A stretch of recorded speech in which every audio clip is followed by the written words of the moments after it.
Conversemos sobre las condiciones de bordes.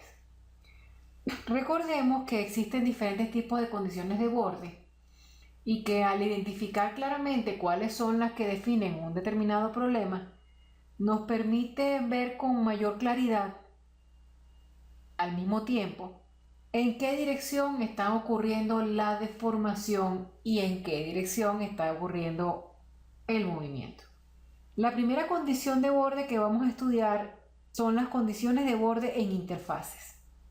Dentro de este grupo entra la condición de borde de impermeabilidad, la cual define matemáticamente que n punto el vector velocidad tiene que ser igual a n punto el vector velocidad en la superficie. Recordemos que n es el vector unitario normal a la interfase. U es la velocidad con la cual se mueve el fluido. Y US es la velocidad de la interfase. Esta condición nos indica que no hay transporte de materia a través de la interfase. Es decir, la interfase, por ejemplo, no es porosa o no tiene orificios tal que a través de ella pueda ocurrir el paso de materia o el paso de energía, en el caso que estuvimos hablando de la ecuación de cantidad de calor, por ejemplo. Entonces, a través de la superficie no hay transporte de materia. Superficie, interfase, como queramos llamarla.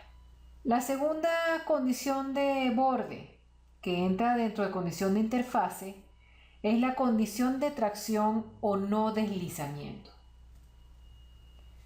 Esta condición matemáticamente se expresa como lambda.u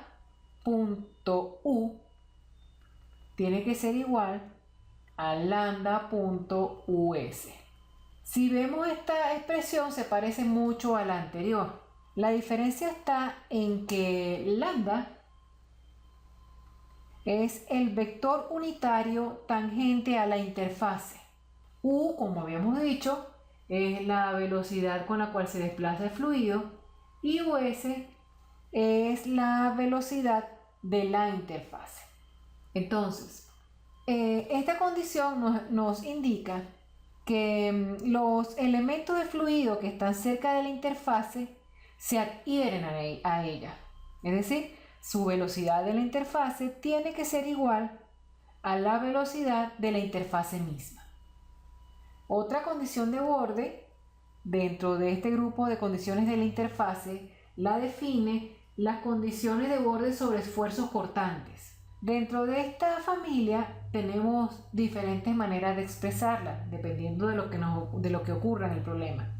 Por ejemplo, en la interfase fluido-sólido, las fuerzas sobre superficies sólidas ejercidas por el fluido son equilibradas generalmente en puntos de apoyo. Eso implica que los esfuerzos pueden tener cualquier valor. No hay condiciones de borde sobre los esfuerzos. En la interfase fluido-fluido, lo que podemos mirar es, por ejemplo, los esfuerzos cortantes, tal que imaginemos nosotros una superficie horizontal, colocamos el eje acá, vamos a llamar esto X y este eje Y, donde acá tenemos un fluido 1 y por aquí abajo tendremos el fluido 2, tal que en la interfase, estamos diciendo que esta es la interfase,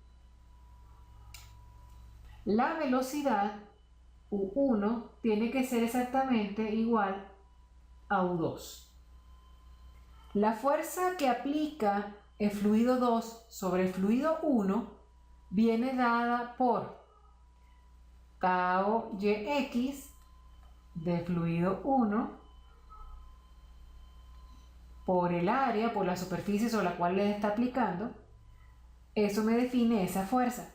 Mientras que la fuerza que aplica el fluido 1 sobre el fluido 2 viene dada por tau Yx 2 por la misma superficie A. ¿Por qué la misma superficie? Porque estamos hablando de esta superficie que está en la zona superior, de esta superficie que está en la zona inferior. Es como, imaginemos una hoja de papel, ¿verdad? La superficie por arriba es exactamente igual a la superficie por debajo. Por el principio de acción y reacción se cumple que tau Yx del fluido 1 por el área tiene que ser igual a tau Yx de fluido 2 por el área. Si simplificamos las áreas, eso queda como tau Yx del fluido 1 tiene que ser igual a tau Yx de fluido 2. Y si el fluido se comporta como un fluido, por ejemplo, newtoniano, esos tau los podemos expresar de manera que μ, la viscosidad, por la derivada de la velocidad en x con respecto a y para el fluido 1 tiene que ser igual a μ por la derivada de la velocidad en x con respecto a y de fluido 2. Tal que, manipulando un poquito esta expresión, yo puedo escribirla como la derivada de la velocidad en x con respecto a y para el fluido 1 tiene que ser igual a μ de fluido 2 entre μ de fluido 1 por la derivada de la velocidad con respecto a y para fluido 2, simplemente despejando.